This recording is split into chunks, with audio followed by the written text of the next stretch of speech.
हिंदू धर्म में विभिन्न देवताओं के अवतार की मान्यता है, ये सभी को पता है। प्रायः विष्णु के 10 अवतार माने गए हैं, जिन्हें दशावतार कहते हैं। इसी तरह शिव और अन्य देवी देवताओं के भी कई अवतार माने गए हैं। अवतार संस्कृत भाषा का एक शब्द है, जिसका अर्थ प्रायः उतरना होता है, मतलब ऊपर से उतर के जो आता है वो अवतार माना जाता है। हिंदू धर्म में भगवान विष्णु के विभिन्न स्वरूप जब पृथ्वी पर दुष्टों का नाश करने विभिन्न युगों में आते हैं, तब उन्हें भगवान विष्णु का अवतार कहा जाता है।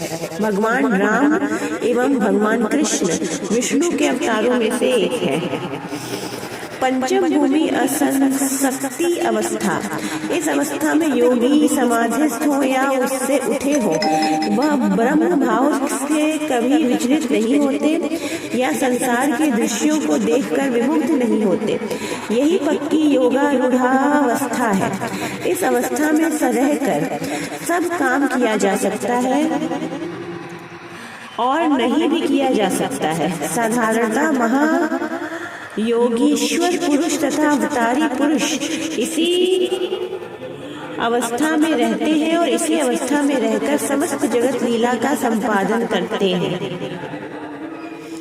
भगवान विष्णु के अवतार, भागवत पुराण के अनुसार विष्णु के असंख्य अवतार हुए हैं, किंतु उनके 10 अवतारों की चर्चा 10 अवतारों की चर्चा मुख्य रूप से होती है, जिसे दशावतार कहते हैं। विष्णु के ये 10 अवतार अग्नि पुराण, गरुड़ पुराण और भागवत पुराण में उल्लिखित हैं। पहला अवतार है मत्स्य अवतार, दूसरा अवतार है कूर्म अवतार, तीसरा है वराह अवतार, चौथा है नरसिंह अवतार, पांचवा है वामन अवतार, छठा है परशुराम अवतार, सातवां है राम अवतार, आठवां है कृष्ण अवतार, 9वां है गौतम बुद्ध का अवतार और 10वां है कल्कि अवतार।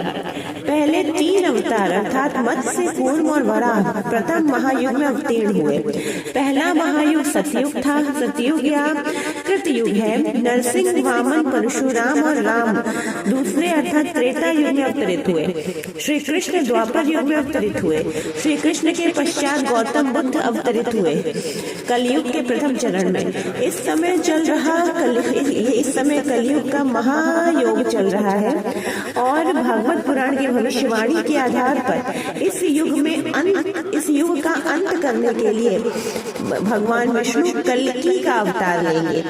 इससे अन्याय और अनाचार का अंत होगा तथा न्याय का शासन होगा, जिससे सतयुग की फिर से स्थापना होगी।